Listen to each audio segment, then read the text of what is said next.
will,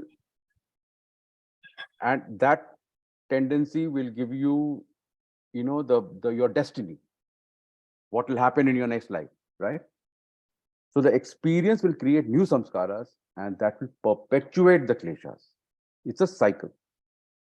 So klesha, klesha will create desire, desire will create action, action will create samskara, samskara will create karma, karma will create more desire, more action, more kleshas, more karma. It's a cycle. It's a cycle, right? And as we said, if you die, it doesn't stop, because these samskaras are etched in your causal body.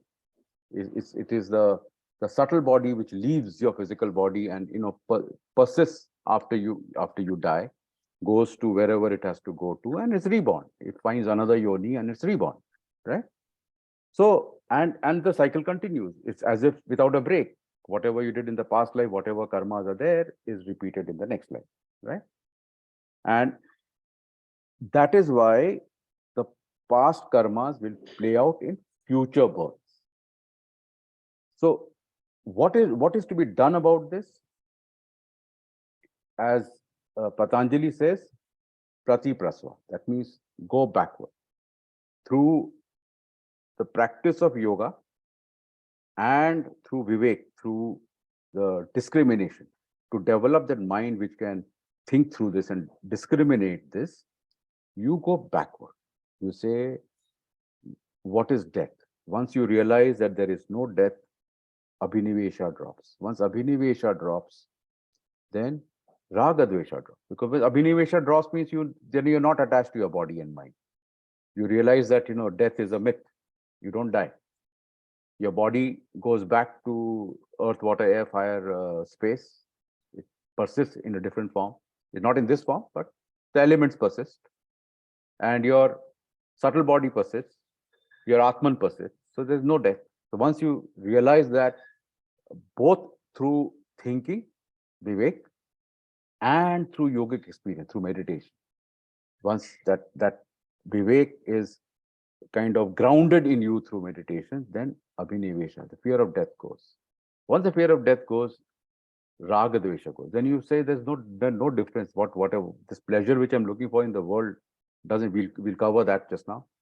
It's pointless. So raga dvesha goes. Once raga dvesha goes, then to your asmita will go. Asmita goes, then avidya will go, and vidya will dawn. Okay.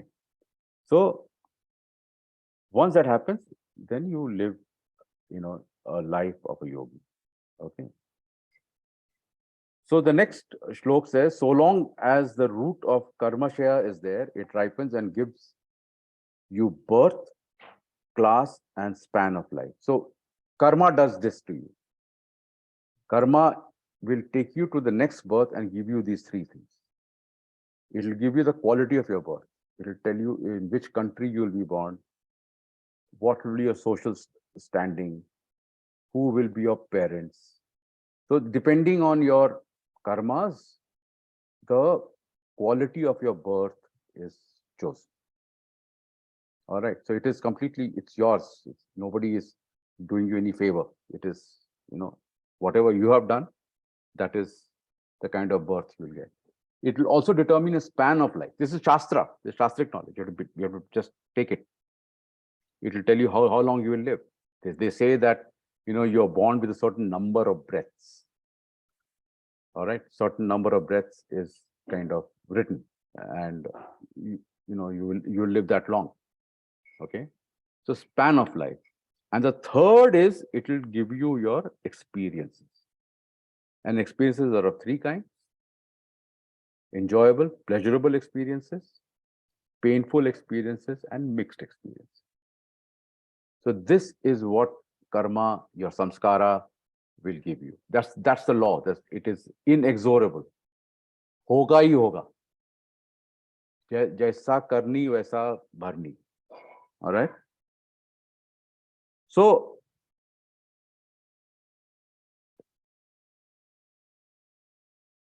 the thing is that karmashaya, the word karmashaya, is the stock of all your samskaras. And the stock of samskaras is a program which decides your future births with these three factors which I just explained. Okay. And karma is of three types. This is what the Shastra says. So one is from all our past lives, we have accumulated karmas, which we have kept in a vault in some place, right? It is called Sanchayita karma.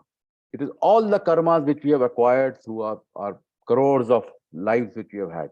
Sanchayita karma. All right. From that Sanchayita karma, we have some karmas we have dissipated in previous lives. Khatam kar diya usko.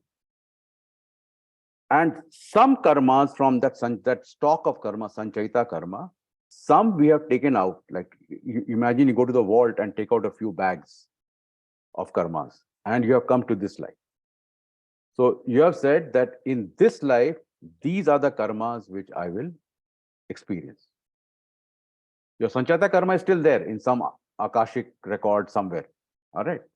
But in this life, you are saying that this is the karma which I will, from that lot, this is the karma which I will experience. And that is prarabdha karma. There's nothing you can do about prarabdha karma. You have to bear it. And the famous examples are even people like, Paramhans Ramakrishna had to suffer cancer, So those examples are there of very oft-quoted examples that they have to bear this prarabdha karma. All right. Then, as you're living this life and you're going through your experiences, we said that you are developing new karma.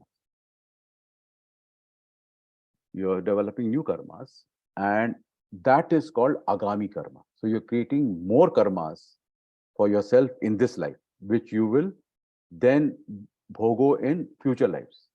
So when you die and go back, you'll go to that cupboard of yours where your Sanchayita karma and past lives are kept, minus the karmas you have already finished, and you will add this agami karma to that.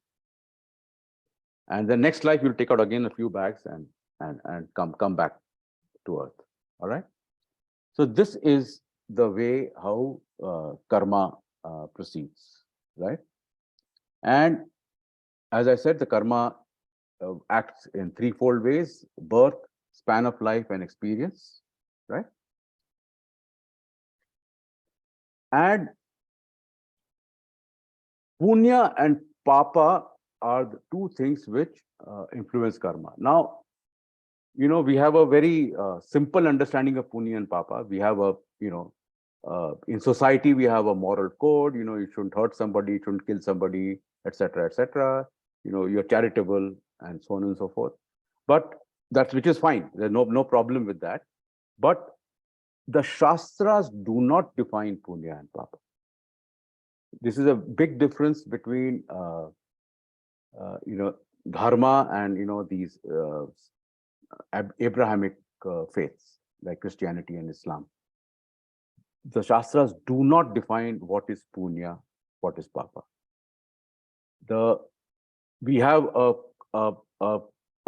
common sensical idea of what is punya and papa, which is fine, no problem with that.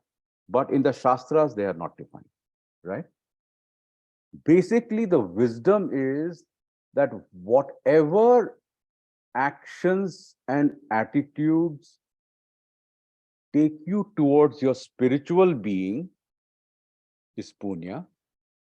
Whatever binds you to the world is papa. This is a very simple thing. So if I were to cull out from all the different streams like Buddhism, Jainism, various thoughts or Hindu thoughts, then Shraddha, that means Shraddha towards the divine, self-control, right knowledge, that I know, I am small, there is a divine, I am divine, I have divinity within me, right knowledge, would be punya. While the opposite, that I'm the body mind, I'm the ego, I have to be the best, all that would constitute papa. So papa is, very simply, papa is what binds you to the world, and punya is what makes you rise towards your spiritual nature. As simple as that. But if you come back to karma, the more punya there is, you will have happier experiences. More papa there is, you will have more painful experiences. That's again the law of karma. And as I said, the person who has viveka, as discrimination, will know that even what appears to be pleasurable is painful in the end. So over here, let us understand misery. What is misery? Our potential, our human potential is Satchitananda. Through the process of yoga, if we realize our spiritual being, the God within us, the Shiva within us, the Devi within us, whatever you want to call it, it is Satchitananda. And it is continuous and it is permanent. That's our nature. That is veiled by avidya, which keeps us disconnected, and it binds us to a world which is impermanent. However, we keep looking for happiness in this impermanent world, and it is impossible. And why is that? Because the world is impermanent. It's changing all the time. While we are expecting permanence, because our true nature is permanence. Our true nature is just Satchit Ananda, transcended time. There's no time. There's only Satchit. There's only beingness. There's no movement. And we are looking for that in an impermanent, ever-changing world. We are making expectations in impermanence. The Buddha said, dukkha is because of impermanence of the world. Right? So if it is so that misery is intrinsic, I mean, it is psychic. So if you are poor, there is anxiety. Anxiety about how to become rich. If you're rich, there is anxiety, how to retain my wealth. If you have a partner, there's anxiety because you keep fighting with your partner. If you don't have a partner, there's anxiety because you're lonely, right? So misery is psychic, it's not situational. It is in your psyche. Pain is psychic. The situation will just trigger that pain. Okay. And it is a negative state. It's the absence of Satchitananda. Misery is the absence of Satchit Ananda. Darkness is not a positive state. Darkness is the absence of light. But we keep fighting darkness. We keep fighting our miseries. Okay. So how do you dispel darkness? Switch on the light. How do you dispel misery? Yoga. Realize you're Satchit Ananda. The misery is gone. It doesn't have a hold over you. Right? So misery is there. My Guruji says that misery is there so that at some point in time, your higher consciousness will rebel and say, this is not what I want. Atul, ab ho gaya baat. This is not what I want. I want the real thing. I want Satchitananda. All right. So life is the whole world is a flux, and in this flux, you're looking for, permanence, and it's not going to happen. All right. So I was reading a book called Code Name God. It's There's a person called Dr. Mandal, came from a very, very poor family in West Bengal. He's much older. He's probably dead by now, but he was born in pre-partition, and he suffered the Bengal famine and all that as a child. And through crowdfunding in his village, he educated himself at IIT Kharagpur, went to the USA, and he is the one who discovered LASIK surgery. All right. And he became a billionaire. He became a billionaire. Became such a billionaire that he had a mansion in California with swimming pool, and he had Bill Clinton and all coming to his parties. His girlfriend was a Hollywood movie star. He was living the royal life. I mean, the rich life, the rich American life he was living, the American dream he was living. And then one day, his Indian connection will not leave you. So one day he said, when I was in Bengal, I was a prisoner of my poverty. And now in California, I'm the prisoner of my wealth. And believe me, this is worse. My soul is numbed because of this. And then he left him. He left his girlfriend. He completely, I mean, the people couldn't understand. They said, this is life. One party after another party is life. He said, no, this is not what I want. So, the misery is absolutely intrinsic. It is, misery is psychic. And misery is there for if with Vivek, you realize that misery is there to give you a warning, to tell you that I'm there because you have not realized your potential. Then you have used that misery for the right effect, right? So under all worldly pursuits is psychic pain. The pain is psychic. Pain is not situational. Pain is not because this happened or that happened. Though so and so said this or so and so didn't say that. Okay, that is not. Those are triggers. Pain is built in because you're seeking happiness in impermanence. Buddha said that. In impermanence, you're seeking permanence. That is the cause of pain. It's psychic. Okay, and the first pain, again, Patanjali will, of course, categorize everything as he does in his completely inimitable way. So he says the first pain is impermanence, parinama.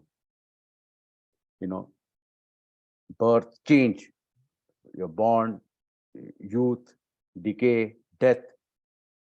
So that this change you see everywhere is the first pain, is impermanence. The second pain is anxiety. If I'm poor, I'm anxious. If I'm rich, I'm anxious. The example of Dr. Mandal. And the third pain is your patterns, your samskaras. Okay? It's your habits. And so this is one aspect of pain. The other aspect of pain is gunas. So in nature, there are three gunas. There is inertia, which is tamas. There is activity, which is rajas. And there is light, which is sattva.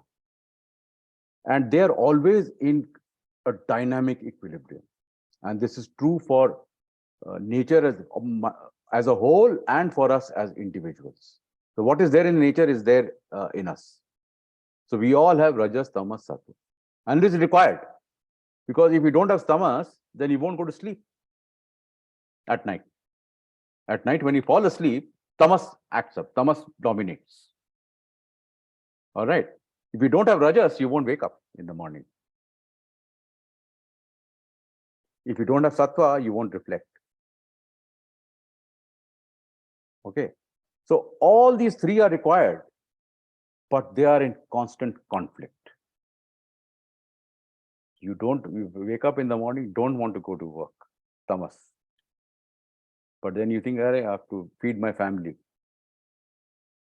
I have to go to work. You have to generate rajas.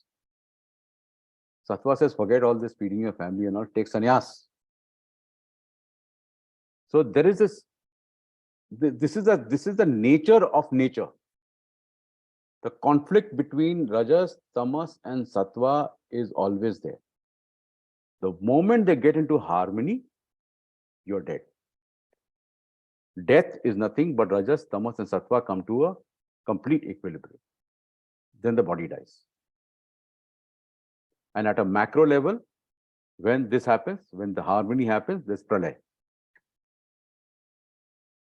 Pralay, that means the world resolves into its source.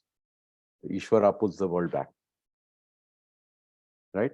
And again, when the stirring starts, the world Shrishti happens again. This is from the Shastras. All right. So, for these two reasons, one is the pain from impermanence, and one is the conflict between gunas, will always keep us suffering. That's the nature of suffering. But there's a purpose of suffering also, and if we don't realize the purpose, then we keep wasting our time. And the purpose of suffering is to realize that seeking happiness in an impermanent world is hopeless, and that realization will take you somewhere along the path of spirituality and yoga, and then you will realize your Satchit Ananda. Okay? And societies that don't have it, like in the Western society, for example, I'm taking Western as an example, many in our own society also, who don't have this realization, their levels of anxiety, angst, psychological issues are all there because this realization is not there. And finally, what he says is, prarabdha karma you have to bear. There's no escape. What you have harvested, you have to reap. But future karmas, you can avoid. If you come into a yogic realization, you're not creating agami karma. Then as your karma just flow through, just like a river, flowing into the karmas flow into the ocean, then you are free from rebirth. Thank you. Sawal, jawab. Sir नमस्कार. नमस्कार. बहुत मजा आया, काफी चीजें नई भी थी. हाँ. सर एक कहा जाता है ना कि कर्म का लेख मिटे ना रे भाई. हाँ. इस पे थोड़ा प्रकाश डालें. जरा फिर से बताइए तो कर्म का लेख मिटे ना रे भाई, कोई दोहा है. हाँ. Sir, just explain the meaning to me.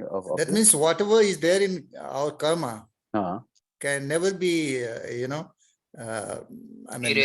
erased. Absolutely. That's what I said.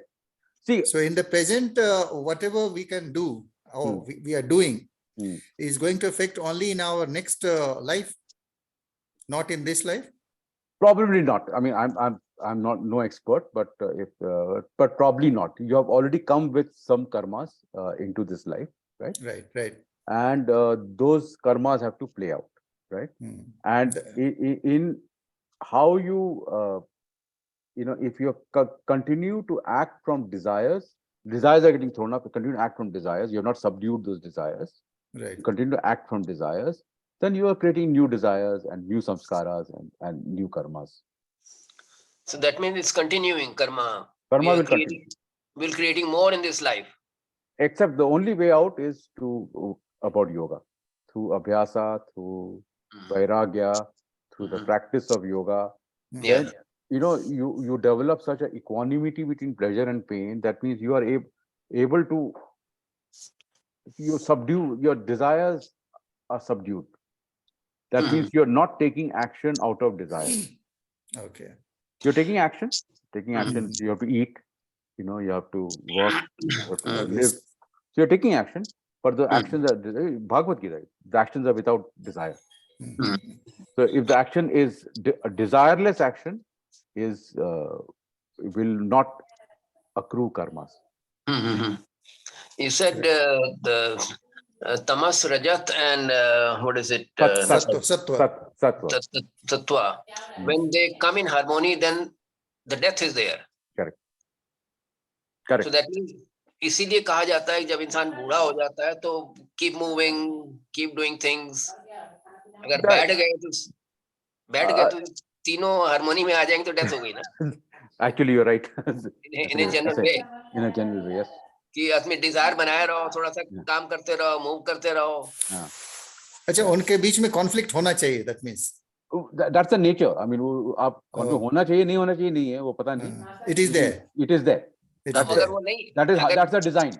Conflict नहीं तो फिर डेथ हो गई ना. डिजाइन है कि कॉन्फ्लिक्ट है. तीनों में ये कॉन्फ्लिक्ट होता है. और I give a simple example from our own life कि अगर you don't want to wake up in the morning, tamas, but you have to wake up because you have to go to work, rajas again. And somebody tell you like छोड़ो अभी काम मत करो, थोड़ा सा contemplate करो, sattva. So this conflict is there. You can experience it in your lives. Rajas is the dhan, yeah. No. The money. Rajas. No. Rajas is activity. Activity. Rajas is basically ego-based activity. When the activity is coming out of ego, that I have to earn, I have to make a name for myself, I have to prove myself. So all that is Rajasic activity. Worldly karma, worldly action, worldly actions. Ego-driven activity. Worldly actions. Ego-driven activity. Ego-driven activities. Mute. Mukul. Mute है. Mukul, you're on mute. Mute है, mute.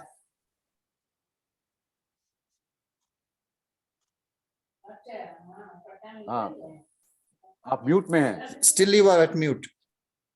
You still muted. ये extreme left में जो microphone है ना उसको उसमें click कीजिए जहां म्यूट लिखा है. जहां म्यूट लिखा है एक्सट्रीम लेफ्ट में नीचे में. हाँ अब आ गया. वो मैं बता रहा था, रजत वो है जो इन्फोर्स करता है. रजत जो इन्फोर्स करता है कि जो तुम्हें करना है उससे तुम जो है डेविएट न करो, वो कर. जैसे अपनी रिस्पॉन्सिबिलिटी है कि हमको परिवार को देखना है, उसके लिए हमको काम पर जाना है, हमको वो करना है, तो वो रजत को इन्फोर्स करता है.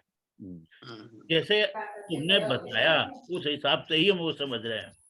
और विथ एजेस आदमी के डिजायर होता है कि जो रिजॉल्व कर सकते हैं अपने पापों को या अपने अनफिनिश्ड काम जो है हमारा है उसको जितना हम रिजॉल्व कर सकते हैं, सो दैट कि कम से कम हमको बैक जो है कि कैरी फॉरवर्ड करना हो.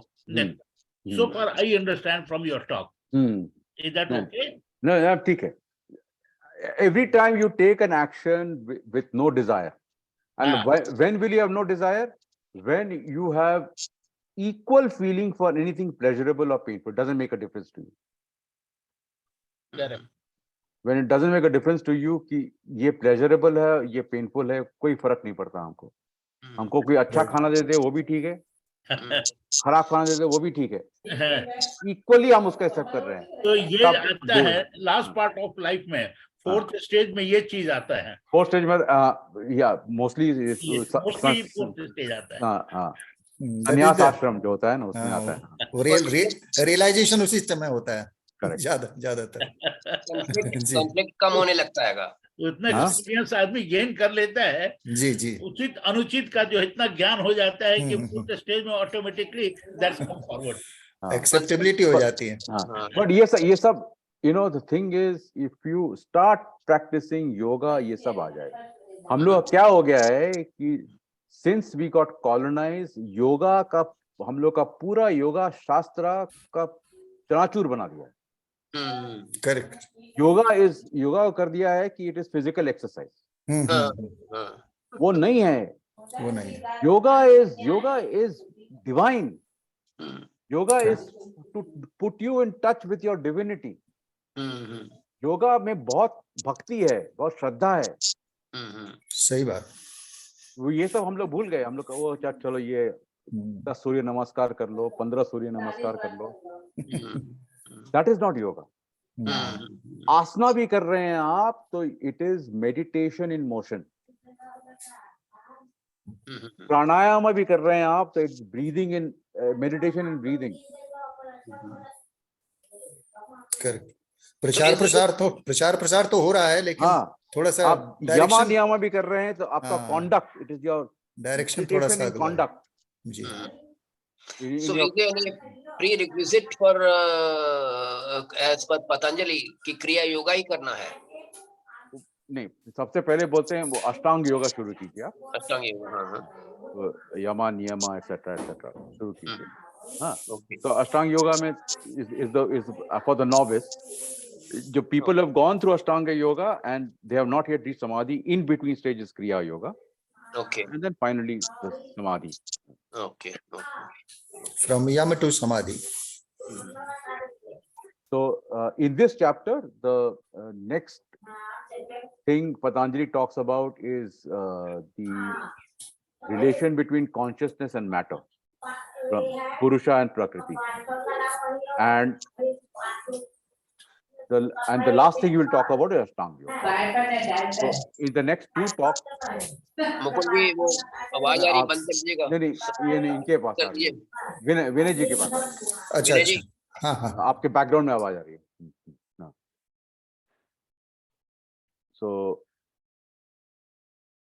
So then the next, I think the next talk we will cover about Purusha and Prakriti, and after that Ashtanga Yoga. And then the third chapter is a very mystical chapter.